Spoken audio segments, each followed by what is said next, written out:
একদিকে শিলিগুড়ির মেয়ে রিচা ঘোষ ক্রিকেট বিশ্বকাপ জিতে রাজ্য সরকারের কাছ থেকে পেলেন বঙ্গভূষণ সম্মান, ডিএসপি পদে নিয়োগ আর ৩৪ লক্ষ টাকার পুরস্কার।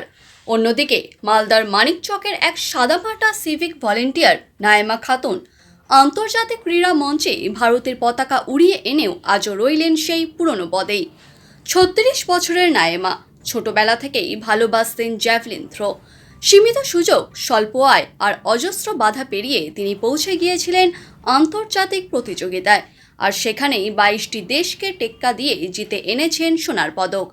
দেশের পতাকা মর্যাদা বাড়িয়েছেন নায়েমা খাতুন, কিন্তু রাজ্য ও দেশের দরজা এখনও পৌঁছায়নি প্রাপ্য স্বীকৃতি নিয়ে। নায়েমা বর্তমানে রাজ্য পুলিশের অধীনে একজন সিভিক ভলেন্টিয়ার হিসেবেই রয়েছেন, কিন্তু প্রশ্ন, সবার যদি রিচা ঘোষের জন্য কোটি টাকার পুরস্কার থাকে, তবে নায়েমা খাতুনেরও প্রাপ্য কম নয়। উনিও দেশের নাম উজ্জ্বল করেছেন। মানুষের দাবি একটাই, নায়েমা খাতুনকে রাজ্য ও কেন্দ্র সরকার যেন যথাযথ পুরস্কার, পদোন্নতি ও সম্মান প্রদান করে। কোথায় এসেছিলেন আজকে?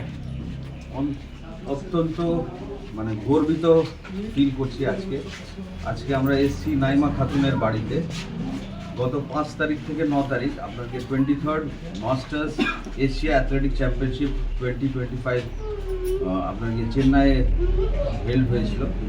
এই ইভেন্টে আমাদের নাইমা খাতুন জ্যাভলিন থ্রোতে 22টা কান্ট্রির মধ্যে ফার্স্ট এসেছি। আমরা খুবই গর্বিত, এত প্রাউড ফিল করছি যে আমাদের গ্রামের একটা মহিলা এই ইভেন্টে পার্টিসিপেট করে ওই ইভেন্টে ফার্স্ট এসছে। আমরা খুবই গর্বিত। উনি কালকে এসছেন ওই ইভেন্ট কমপ্লিট করে, তো আমরা আজকে এসেছি ওনার বাড়িতে এসে আমরা একটা ছোট্ট ওনাকে সম্বর্ধনা দিয়েছি, সম্মান জানিয়েছি যে আমাদের দেশকে উনি অনেক প্রাউড ফিল করিয়েছে, আমাদের জেলাকে প্রাউড ফিল করিয়েছে, আমাদের ব্লককে প্রাউড ফিল করিয়েছে। আমাদের এই অঞ্চল চৌকি মির্জাপুরের মহিলা আছেন, তো আমরা অত্যন্ত গর্বিত। সেই জন্য আমরা আজকে ওনার বাড়িতে এসেছি। ওনার বাড়িতে এসে আমরা একটা ছোট্ট ওনাকে সম্বর্ধনা দিয়েছি, আর ওনার কাছ থেকে একটা টাইম নিয়েছি। আগামী শুক্রবার আমরা একটা বড় করে ওনাকে সম্বর্ধনা দেব। বলছিলাম দাদা, রিচা ঘোষ বা অন্যান্য যারা কৃতী, তারা হয়তো রাজ্য সরকারের তরফে একটা সাম্মানিক চাকরি বা সম্মান পেয়েছে। আপনারা কি দাবি রাখছেন এই নাইমা খাতুনের জন্য? আমরাও প্রশাসনের কাছে এই দাবিটাই রাখবো যে যেমন রিচা ঘোষকে আপনাকে একটা সরকারি চাকরি দিয়েছে, তো আমরা নাইমার জন্য এটা দাবি রেখেছি।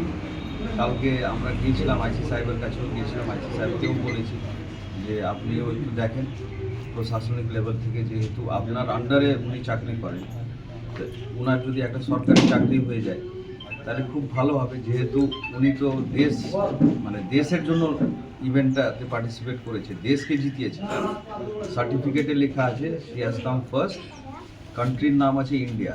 তো ইন্ডিয়ার জন্য কিনা গর্বর ব্যাপার। তো প্রশাসনকে অনুরোধ করব যে আপনারা ওনার জন্য কিছু ভাবেন। আর এই কিছুদিন আগে আমাদের রিচা ঘোষ যে উমেন্স ইন্ডিয়ান ক্রিকেট টিম আমরা ওয়ার্ল্ড চ্যাম্পিয়নশিপ জিতেছি, তো ওনাকে যেভাবে সম্মান দিয়েছে আমাদের রাজ্য সরকার, তো আমি রাজ্য সরকারের কাছে এটাই অনুরোধ রাখবো যে আমাদের নাইমার জন্য কিছু ভাবুক রাজ্য সরকার।